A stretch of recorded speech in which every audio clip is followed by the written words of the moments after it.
सबसे पहले बात कर लेते हैं इस थ्योरी पर जहाँ थैनोस एक ग्रेट फुल यूनिवर्स बनाने के इरादे में था। वो एक ऐसा यूनिवर्स बनाना चाहता था जहां लोग उसकी पूजा करते, उनकी मेमोरी को मिटा दिया जाता और वो कैसे पहले लाइफ जीते थे ये बताने के लिए कोई भी मौजूद नहीं होता। पर टोनी स्टार्क ने ऐसा नहीं होने दिया, जो अब डॉक्टर डूम के चेहरे के साथ हमारे सामने आएंगे। फिर भी ये डायलॉग आज से 6 साल पहले इतना सेंस नहीं बना रहा था जितना जरूरी ये आज बन गया है। मतलब यहाँ पर जो थैनोस एक ग्रेट फुल यूनिवर्स बनाने की बात कर रहा है वो डॉक्टर डूम 2015 की सीक्रेट वॉर्स कॉमिक सीरीज में कर चुका है। यहाँ डॉक्टर डूम ने एक ग्रेटफुल बैटल वर्ल्ड को बनाया जहां सब लोग उसकी पूजा करते थे। यहाँ सुपर विलन्स थे, सुपर हीरोज थे और इन्हें नहीं पता था कि ये सब कहां से आए हैं। इन्होंने 8 साल तक डॉक्टर डूम को एक गॉड की तरह पूजा जब तक थैनोस यहाँ नहीं आया। और जो चीज यहाँ डॉक्टर डूम ने सीक्रेट वॉर कॉमिक सीरीज में यहाँ इस बैटल वर्ल्ड में की है वही हमें आगे सीक्रेट वॉर्स मूवी में देखने को मिलेगी, जिसके बारे में थैनोस ने एंड गेम में पहले ही रेफरेंस दे दिया है।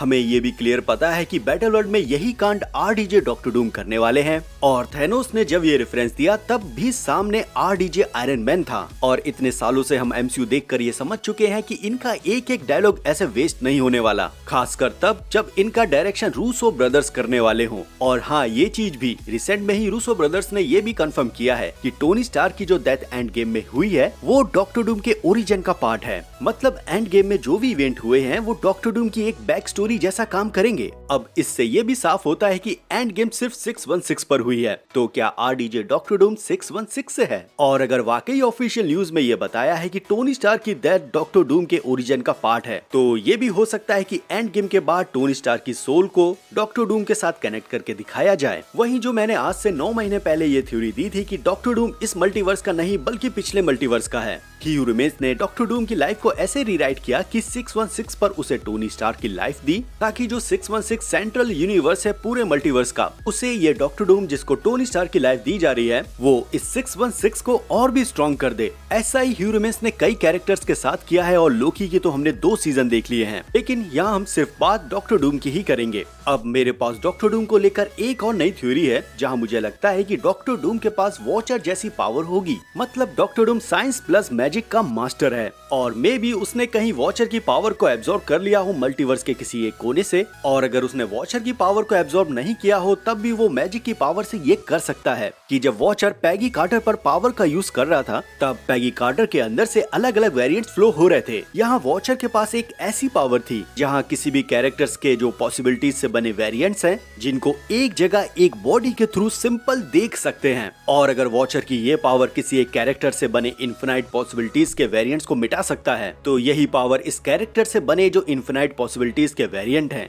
उनकी कॉन्शियस मेमोरी को एक साथ एक बॉडी में ला भी सकता है। और अगर ऐसा होता है जिसको हमने व्हाट इफ सीरीज में देखा है, तो जो 616 का टोनी स्टार्क जो डॉक्टर डूम की एक पॉसिबिलिटी है, इसे डॉक्टर डूम इजिली संबंध कर लेगा। और ऐसे कई सारे वेरिएंट्स के कॉन्शियसनेस को एक ही डॉक्टर डूम के भेजे में डालना ये कैरेक्टर और भी कॉम्प्लिकेटेड हो जाएगा। और जिस कॉम्प्लिकेटेड कैरेक्टर की बात जो आरडीजे ने कॉमिकॉन में की है वो इस ढंग से ज्यादा सेंस बना रही है। वहीं जो मैं हर बार डॉक्टर डूम को पिछले मल्टीवर्स से कनेक्ट करता हूँ, तो इसके पीछे का रीजन एक ये भी है कि जब डॉक्टर डूम को अनाउंस किया गया था तब रूसो ब्रदर्स ने एक छोटी सी गलती कर दी थी। मुझे लगता है यहाँ जब उन्हें एक मल्टीवर्स बोलना था तब उन्होंने मल्टी बोला, फिर पॉज लिया, फिर यूनिवर्स बोला, लेकिन यहाँ ये मल्टीवर्स बोलने वाले थे। In the Marvel multi-universe. और एमसीयू में भी ये प्रूव हो चुका है कि कई मल्टीवर्स का गेम चल रहा है। कैंग, ह्यू रिमेंस, इमॉर्टस ये सभी लोग पिछले मल्टीवर्स से हैं और ह्यू रिमेंस ने न जाने कितने मल्टीवर्स को रिस्टोर किया है। गैलेक्टस, मफिस्टो, नल ये सभी कैरेक्टर्स एक मल्टीवर्स के वजूद से नहीं है, बल्कि मल्टीवर्स की ये साइकिल लगातार चलती आ रही है और ये कैरेक्टर्स वही हमेशा से मौजूद रहते हैं। कैंग और उनके वेरिएंट्स का एक मल्टीवर्स था जिसकी कहानी ह्यू रिमेंस ने बताई, फिर सेक्रेट टाइमलाइन बनी और कुछ चीजों को होने से रोक दिया। इस चीज को हमें अवेंजर द कैंग डायनेस्टी में दिखाया जाता और फिर उसके बाद हमें सीक्रेट वॉर्स देखने को मिलती और उसमें विलन होते आरडीजे डॉक्टर डूम, जो आज भी इतना कुछ होने के बाद सीक्रेट वॉर्स के मेन विलन हैं। और फिर भी यहाँ डॉक्टर डूम को ऐसा दिखाया जाता कि वो कैंग से बहुत पावरफुल है। यहाँ कैंग और डॉक्टर डूम के साथ एक कहानी भी होती जिससे हम देख पाते कि इन दोनों का कनेक्शन कितना पुराना है। तो देख लो, जब डॉक्टर डूम को इस लेवल से तैयार किया जा रहा था तो शायद हमें ऐसा तो नहीं देखने को मिल सकता कि डॉक्टर डूम किसी एक टाइमलाइन से हो। और अगर ऐसा होता तो फैंटास्टिक 4 का जो यूनिवर्स है जिसकी मूवी हम जल्द ही देखने वाले हैं वहाँ डॉक्टर डूम के कई सारी चीजों को दिखा दिया जाता। खैर थ्योरी पर वापस आते हैं और एंड गेम से डॉक्टर डूम की ओरिजिन को समझने की कोशिश करते हैं। तो 2015 की सीक्रेट वॉर्स कॉमिक्स में डॉक्टर डूम मल्टीवर्स को बचाता ही नहीं बल्कि उसे कंट्रोल भी करता है। जब मल्टीवर्स में सब कुछ नष्ट हो जाता है तब डॉक्टर डूम मल्टीवर्स के अलग अलग अर्थ को एक साथ एक जगह लाकर बैटल वर्ल्ड को तैयार करता है। इसको डॉक्टर डूम बैटल वर्ल्ड नाम देता है और ये एक ऐसा प्लेनेट होता है जो अलग अलग अर्थ के टुकड़ों से मिलकर बना होता है। इस दुनिया में रहने वाले हर एक बीइंग को ये नहीं पता होता कि वो इससे पहले कहाँ थे। हीरोज भूल जाते हैं कि वो हीरो थे, विलन्स भूल जाते हैं कि वो विलन थे। यहाँ तक ये किसी को भी याद नहीं रहता कि मल्टीवर्स जैसी चीज भी मौजूद थी।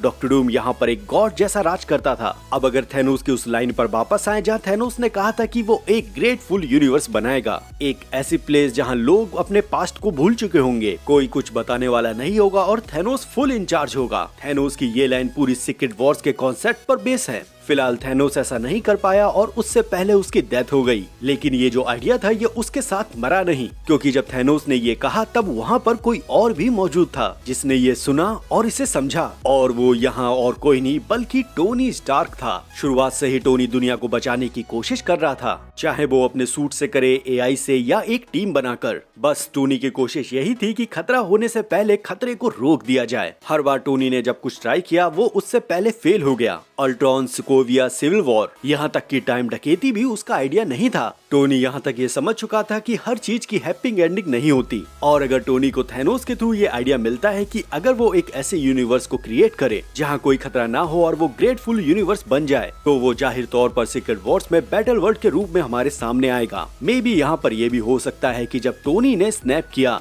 तब उसने सबकॉन्शियसली उस ग्रेटफुल यूनिवर्स को बना दिया हो जिसके बारे में थैनोस बात कर रहा था। यहाँ टोनी स्टार्क की सोल ने एक नई लाइफ ली जो बनी डॉक्टर डूम, और यहाँ जो हमें डॉक्टर डूम मिला है इसे अपने पास्ट के बारे में कुछ नहीं पता है कि टोनी स्टार्क की स्नैप की वजह से उसने ये यूनिवर्स और ये अपना सेल्फ डॉक्टर डूम को क्रिएट किया है। और यहाँ बस इस एक चीज की वजह से मेरी दोनों थ्योरी यहाँ कनेक्ट हो पा रही हैं।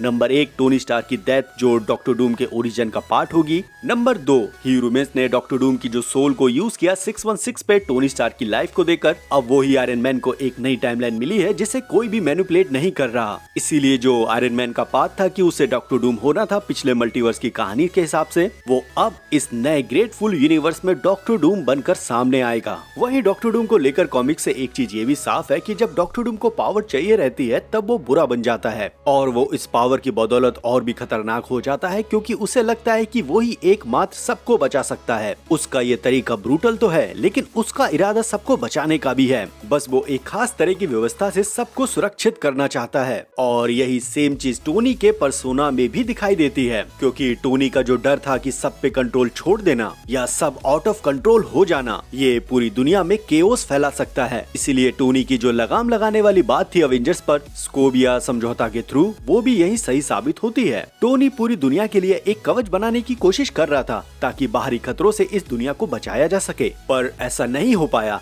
लेकिन अगर क्या हो कि मल्टीवर्स में एक ऐसी रियलिटी हो जहां टोनी एंड गेम में मरा नहीं, और क्या हो दुनिया के लिए एक कवच बनाने वाला आइडिया उस टोनी स्टार्क के साथ हो, और अगर टोनी ऐसी रियलिटी से दिखता है जहां वो एंड गेम के बाद सरवाइव कर चुका है और दुनिया को बचाने के लिए सूट ऑफ आर्मर और एक तरह का प्रोटोकॉल को चालू कर रहा है, तब टोनी इन सब के चक्कर में एक रूलर बन जाएगा, ना कि एक हीरो। क्योंकि इतिहास गवाह है कि जो हमें सुरक्षा का भाव देते हैं वो ही हम पर रूल करते हैं, लाइक ह्यूमन्स, टीवीए, डिक्टेटर या कोई भी किंग या कोई स्पेशल पर्सन जिससे आप फील सेफ करते हो और वो ही बाद में आप पर रूल करने लगते हैं। और यहाँ ये थ्योरी टोनी की डेथ और डॉक्टर डूम के ओरिजिन के साथ कनेक्ट हो रही है, तो एक चांस यहाँ ये भी हो सकता है। वहीं अगर डॉक्टर डूम मल्टीवर्स के किसी एक टाइमलाइन से आ रहा हो तो यहाँ पर वेरिएंट वाला गेम फंसता है। मतलब यहाँ डॉक्टर डूम टोनी स्टार्क का वेरिएंट हो सकता है या डॉक्टर डूम का वेरिएंट टोनी स्टार्क हो सकता है। और जो अभी तक जितने भी अपडेट डॉक्टर डूम से हमारे सामने आए हैं वो यहाँ इस डॉक्टर डूम के साथ जोड़ के दिखाया जाएगा। जैसे डॉक्टर डूम 60s के एरा से होगा,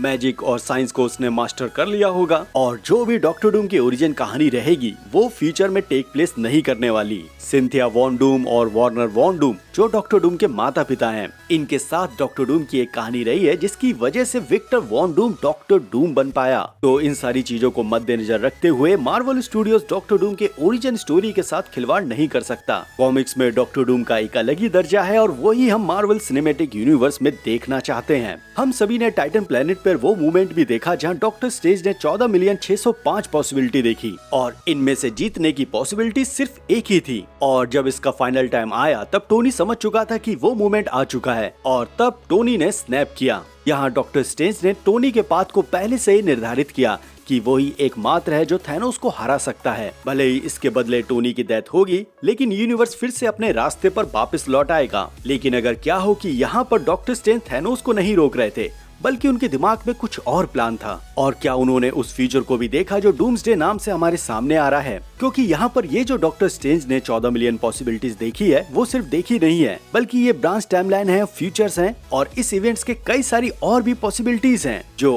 अब इस मल्टीवर्सल ट्री में कहीं ना कहीं अपनी जगह बना चुकी होंगी। और अगर ऐसा वाकई है तो कई सारे वेरिएंट्स भी बने होंगे और कई सारे यूनिवर्स भी क्रिएट हुए होंगे। और इन्हीं सब में डॉक्टर स्ट्रेंज ने एक पॉसिबिलिटी ये भी देखी होगी कि टाइटन प्लेनेट पर टोनी के साथ डॉक्टर स्ट्रेंज ने थैनोस को हरा दिया हो और वापस से जब अर्थ पे आए तब डॉक्टर स्ट्रेंज ने देखा कि टोनी यहाँ रुक नहीं रहा है। टोनी अपने आप को लगातार पुश कर रहा है जिसकी वजह से उसका पर्सोना पूरा अलग हो गया है, सिमिलर डॉक्टर डूम जैसा। और यहाँ थैनोस को हराने के बाद 4 स्टोन टोनी स्टार्क को मिलते और ये स्टोन्स थैनोस की तरह टोनी को भी ललचाते और ऐसे ही टोनी अपने डर और ज्ञान के श्राप से धीरे धीरे डॉक्टर डूम में बदलने लगता। वहीं डॉक्टर स्ट्रेंज ने थैनोस को रोकने के लिए इन्फिनिटी वॉर और एंड गेम का इवेंट ऐसे ही नहीं होने दिया। डॉक्टर स्ट्रेंज डे 1 से इस यूनिवर्स को नहीं बल्कि मल्टीवर्स को बचाने में लगे हुए हैं जब से उन्हें अपनी पावर का आभास हुआ है। इसीलिए उन्होंने ये सोच समझकर ये सारा दाव टोनी पर खेल दिया, वरना तो डॉक्टर स्ट्रेंज को कितने सारे मौके मिले थे थैनोस को मारने के लिए। ये सारी चीज टोनी के कंधों पे डाल दी गई। टाइटन प्लेनेट पर भी थैनोस मर सकता था जब इन्फिनिटी स्टोन्स थैनोस के हाथों में थे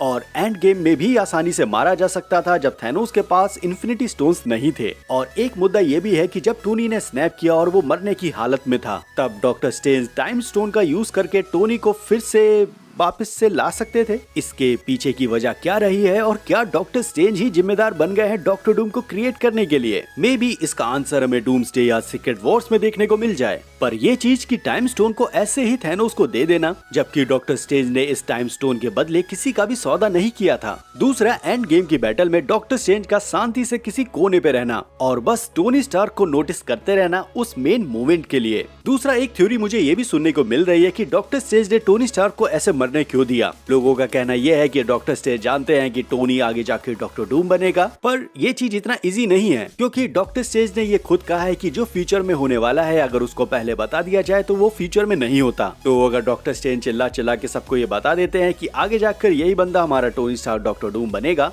तो वो आगे डॉक्टर डूम बनेगा ही नहीं और बात यहीं खत्म हो जाती है। लेकिन फिर भी यहाँ पर भी एक चीज है कि डॉक्टर स्ट्रेंज ने ये सब शुरू होने से पहले ही टोनी स्टार्क को मरवा दिया। भले ही डॉक्टर स्ट्रेंज ने यहाँ पर एक मल्टीवर्सल लेवल पर बहुत ही बढ़िया काम किया हो, लेकिन अब इसके आउटकम भी बदल गए हैं। नंबर 1, डॉक्टर स्ट्रेंज एक ऐसी वजह है जिनकी वजह से इनकर्जन हो रहा है। डॉक्टर स्ट्रेंज का स्पेल नो वे होम में काम नहीं कर रहा था, इसकी वजह से हमने इनकर्जन जैसा एक छोटा इवेंट देखा। तो क्या यहाँ पर एंड गेम में डॉक्टर स्ट्रेंज ने जो भी किया है उसी चीज को बेस बनाकर आगे डूम्सडे और सीक्रेट वॉर्स में ये चीज कंटिन्यू रहेगी? मुझे लगता है कि यही सारी चीजें हैं जो डॉक्टर स्ट्रेंज के साथ अभी भी कंप्लीट नहीं है और एक आरडीजे डॉक्टर डूम और डॉक्टर स्ट्रेंज के साथ एक टीम अप देखने को मिलेगा जहाँ ये सारी चीजों को क्लियर किया जाएगा, क्योंकि ऐसा ही सीक्रेट वॉर्स कॉमिक सीरीज में भी हुआ है। इनकर्जन और बैटल वर्ल्ड से पहले डॉक्टर डूम और डॉक्टर स्ट्रेंज एक साथ टीम अप करते हैं ताकि वो दोनों साथ मिलकर एक आखिरी बार मल्टीवर्स को बचा ले, लेकिन चीजें बुरी तरह से फेल होती हैं और डॉक्टर डूम एक बैटल वर्ल्ड बनाता है जहाँ सारी यादों को मिटा दिया जाता है, सिवाय डॉक्टर स्ट्रेंज की यादें रहती हैं। और अगर इस चीज को एमसीयू में उठा के पटका जाए और अगर हमें ऐसा दिखाया जाए कि आरडीजे डॉक्टर डूम ने एक बैटल वर्ल्ड बना दिया है और वहाँ पर डॉक्टर स्ट्रेंज की यादों को नहीं मिटाया है, तो ये एक तरह की पनिशमेंट होगी डॉक्टर स्ट्रेंज के लिए, ताकि वो अपनी पुरानी यादों और गलतियों से आगे देखें कि उन्होंने ये सब क्या शुरू कर दिया है। और उनके सामने गॉड एम्परर डूम है जिसे वो एक पल मार देना चाहते थे, लेकिन अब वो सामने खड़ा हुआ है और वो भी ऐसे वैसे नहीं, एक गॉड लाइक बनकर। वही हमने doctor strange multiverse of madness में हमने 838 यूनिवर्स देखा जहाँ पे अल्ट्रॉन अच्छे से काम कर रहे हैं और थैनोस को मार दिया गया है। यहाँ इल्यूमिनाटी टीम थी, एक चेयर खाली भी थी, अल्ट्रॉन अच्छे से काम भी कर रहे थे, लेकिन पूरे यूनिवर्स में और ना ही किसी ने टोनी स्टार्क के नाम को मेंशन किया। ये भी यहाँ पर सुपीरियर आयरन मैन है, लेकिन कम से कम मेंशन तो करना चाहिए। वहीं इधर इल्यूमिनाटी के ये जितने भी मेंबर थे वो हीरो तो नहीं लग रहे थे, एक तरह के रूलर थे, जहाँ उनका एक खुद का न्याय देने का तरीका था और पूरी अर्थ को देखकर ऐसा लग रहा था कि बस इसे जिंदा रखा जा रहा है। यहाँ डॉक्टर स्ट्रेंज को बेरहमी से मार दिया गया मात्र डार्क होल्ड की पावर को यूज करने की वजह से। ये सब यहाँ के आयरन मैन ने देखा और उसने अल्ट्रॉन को भी बनाया, जिसके बाद उसे लगा कि यहाँ का हीरोइज्म मर चुका है और ये अर्थ भी इनकर्जन से जल्द ही मरने वाली है। तो यहाँ इस 838 के आयरन मैन ने इस रियलिटी को छोड़कर किसी मल्टीवर्स की दूसरी रियलिटी को पकड़ लिया हो और फिर हमें आगे पता चले कि यही बंदा आगे जाकर RDJ डॉक्टर डूम बना है। और अगर ऐसा होता है तो एक चीज ये भी साफ हो जाती है कि जो वांडा को डॉक्टर डूम के साथ दिखाया जाने वाला है, तब यहाँ 616 की वांडा के पास वही डॉक्टर डूम आए जो 838 से बना है, वांडा को मारने के लिए नहीं बल्कि वांडा को अपने टीम में शामिल करने के लिए। और ऐसे 616 की वांडा के साथ RDJ डॉक्टर डूम का कनेक्शन भी स्टैब्लिश हो जाता है। वही मेरी वांडा को लेकर एक अजीब सी थ्योरी है, जरा इस पर भी ध्यान देना। डॉक्टर डूम की माँ जो सिंथिया वॉन डूम है, वो डार्क होल्ड की पावर को यूज करना अच्छे से जानती थी, बिल्कुल वांडा की तरह, और वांडा तो इसमें महारत हो चुकी है। कॉमिक्स में ये चीजें अलग अलग हैं, लेकिन जो MCU में अभी चल रहा है कि ह्यूमन्स ने सारी सेक्रेट टाइमलाइन पर हर एक कैरेक्टर को अलग अलग लाइफ दी है। सभी कैरेक्टर्स जितने भी हैं उन सब की लाइफ को पूरी तरह से मैनिपुलेट कर दिया है, क्योंकि वो अपने ही एक रूप को जो विक्टर टाइमली का रूप दे सकता है और डॉक्टर डूम को आयरन मैन की लाइफ दे सकता है, तो जो डॉक्टर डूम की माँ सिंथिया वॉन डूम है उसको वांडा की लाइफ भी दे सकता है। और इस समय अगर MCU के अंदर ऐसा मैनिपुलेशन दिखाया जा रहा है जो ह्यूमन्स ऑलरेडी कर चुका है, तब डूम्सडे की कहानी में ह्यूमन्स और कैंग इन दोनों की जरूरत होगी। और मुझे लगा था कि इस साल के कॉमिक कॉन में कैंग की अनाउंसमेंट हमें देखने को मिलेगी, पर हालात कुछ ऐसे कह रहे हैं कि इस साल कॉमिक कॉन में मार्वल का पैनल नहीं देखने को मिलेगा। 25 जुलाई को फैंटास्टिक 4 रिलीज होनी है और 25 जुलाई को ही हमें कॉमिक कॉन देखने को मिलता, और इसीलिए अब सारी उम्मीद शिफ्ट हो गई है फैंटास्टिक 4 मूवी के एंड क्रेडिट सीन पर, क्योंकि इससे एक साल बाद हमें मार्वल की अगली मूवी देखने को मिलेगी जो है स्पाइडरमैन ब्रांड न्यू डे। और इस एक साल के गैप में डॉक्टर डूम को स्टैब्लिश करना, कैंग, ह्यूमन्स और जितना भी रायता फैला रखा है मल्टीवर्स का, उसको भी एक अच्छा कंक्लूजन तो पहले देना ही होगा। मे भी आने वाले टाइम पर ये चीजें भी हमारे सामने साफ हो जाएं और इस पर भी हम कई सारे बातें करें। तो आज के लिए इतना ही। अगर आपने यहाँ तक देखा हो तो प्लीज सब्सक्राइब करना मत भूलना। साथ ही गिव अवे भी चल रहा है चैनल पर, तो उसके लिए लाइक, शेयर, कमेंट, सब्सक्राइब ये भी करना मत भूलना। खैर, मिलते हैं अब अगली वीडियो के साथ, तब तक आप अपना ध्यान रखो, मजे लो, लव यू एंड